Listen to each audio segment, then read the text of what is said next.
అందరికీ నమస్కారం. Welcome to Geethasri kitchen. ఈరోజు ఈ వీడియోలో నేను మీకు పునుగులు వేసి చూపించబోతున్నానండి.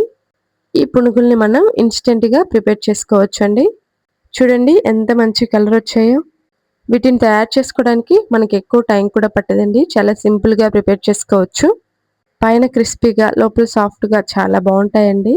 లేట్ చేయకుండా వీడియోలోకి వెళ్ళిపోదాం. వీడియో చూసే ముందు ఒక లైక్ చేయండి ప్లీజ్. ముందుగా ఒక గిన్నె తీసుకొని అందులోకి 1 కప్పు వరకు బియ్యాన్ని వేసుకోవాలి. ఇప్పుడు ఈ బియ్యంలోకి 2-3 సార్లు నీళ్లు వేసి శుభ్రంగా కడిగి తీసుకోవాలండి. ఇక్కడ నేను పూర్తిగా కడిగిన తర్వాత తీసి చూపిస్తున్నాను చూడండి. ఈ విధంగా కడిగి తీసుకోవాలి. ఇప్పుడు ఇందులోకి 1.5 కప్పు వరకు వేడి నీళ్ళని వేసుకోవాలండి. వేడి నీళ్ళని వేసి అరగంట పాటు పక్కన పెట్టేసుకోవాలి. ఇక్కడ నేను అరగంట తర్వాత తీసి చూపిస్తున్నాను చూడండి. బియ్యం అనేది ఇలా మెదిపామంటే ఈ విధంగా ముక్కలుగా అయితే సరిపోతుందండి. ఒకవేళ మీకు టైం ఉంటే 2-3 గంటల పాటు నానబెట్టి తీసుకోవచ్చండి. ఈ విధంగా వేడి నీళ్ళలో వేసామంటే తొందరగా నానిపోతాయి. ఇక్కడ నేను చూపిస్తున్న విధంగా బియ్యం అనేది 2 పలుకులుగా అయితే సరిపోతుందండి. ఇప్పుడు ఇందులో నీళ్లు మొత్తం వంపేసి ఒక మిక్సీ జార్లోకి తీసుకొని ఈ బియ్యాన్ని మొత్తం వేసుకోవాలి. నీళ్ళు అనేవి పూర్తిగా వడకట్టి వేసుకోవాలండి. బియ్యం మొత్తం వేసుకున్న తర్వాత ఇప్పుడు ఇందులోకి 1 టీ గ్లాస్ వరకు నీళ్ళని వేసుకోవాలండి. మరీ ఎక్కువ నీళ్ళని వేసుకోవాల్సిన అవసరం లేదండి. పిండి అనేది లూజ్ అయిపోతుంది. ఈ విధంగా కొన్ని నీళ్లు వేసుకొని ఇప్పుడు దీన్ని మొత్తం అంతా కూడా ఇలా మిక్సీ పట్టి తీసుకోవాలండి. చూడండి మరీ లూజ్గా కాకుండా ఈ విధంగా ఉంటే సరిపోతుంది. కన్సిస్టెన్సీ అనేది మరీ లూజ్గా ఉండకూడదు, అలాగని మరీ గట్టిగా ఉండకూడదండి. ఈ విధంగా మిక్సీ పట్టిన తర్వాత ఇప్పుడు ఇందులోకి ఒక పెద్ద సైజు ఆలూని ఉడికించి వేసుకోవాలండి. ఇప్పుడు దీన్ని కూడా మొత్తం అంతా కూడా ఇలా మెత్తగా మిక్సీ పట్టి తీసుకోవాలి. ఆలు వేసిన తర్వాత కన్సిస్టెన్సీ అనేది కాస్త థిక్గా అయిపోతుందండి. చూడండి ఈ విధంగా ఉంటే సరిపోతుంది. ఇప్పుడు ఏదైనా ఒక గిన్నె తీసుకొని అందులోకి ఈ మిశ్రమాన్ని వేసుకోవాలి. కన్సిస్టెన్సీ చూడండి మరీ లూజ్గా కాకుండా ఈ విధంగా ఉంటే సరిపోతుందండి.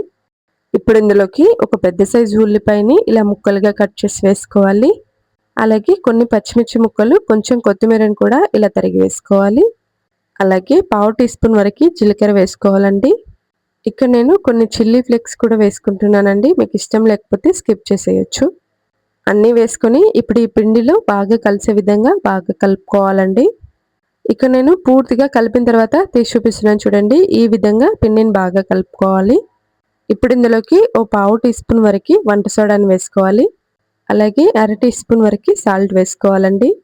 ఇప్పుడు ఈ పిండిలో మనం వేసుకున్న వంట సోడా అలాగే సాల్ట్ మొత్తం కూడా కలిసే విధంగా బాగా కలుపుకోవాలి. ఇక్కడ నేను పూర్తిగా కలిపిన తర్వాత తీసి చూపిస్తున్నాను చూడండి. పిండి కన్సిస్టెన్సీ అనేది ఈ విధంగా ఉంటే సరిపోతుంది. ఇక్కడ నేను పిండి కలుపుకుంటున్నప్పుడే డీప్ ఫ్రైకి సరిపడా ఆయిల్ పెట్టేసుకున్నానండి.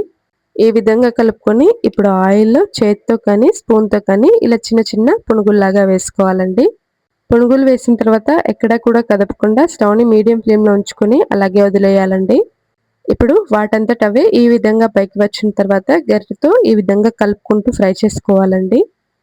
పునుగులు వేసిన తర్వాత స్టవ్ని మీడియం ఫ్లేమ్లో ఉంచుకొని ఫ్రై చేసుకున్నామంటే లోపల వరకు చక్కగా కుక్ అయిపోతాయండి. చూడండి ఈ విధంగా కలుపుకుంటూ బ్రౌన్ కలర్ వచ్చే వరకు ఫ్రై చేసుకోవాలండి. ఇక్కడ నేను కలర్ మారిన తర్వాత తీసి చూపిస్తున్నాను చూడండి. ఈ విధంగా కలర్ మారితే సరిపోతుందండి. మరీ ఎక్కువగా ఫ్రై చేసుకోవాల్సిన అవసరం లేదు. చూడండి ఎంత మంచి కలర్ వచ్చాయో. ఇక్కడ నేను చూపిస్తున్న విధంగా లైట్ బ్రౌన్ కలర్లోకి వచ్చిన తర్వాత ఆయిల్లోంచి తీసేసుకుంటే సరిపోతుంది. ఇందులోకి చట్నీ లేకపోయినా కూడా టేస్ట్ చాలా బాగుంటుందండి. ఇక్కడ నేను ఇన్స్టెంట్గా టమాటా చట్నీ చేసుకున్నాను.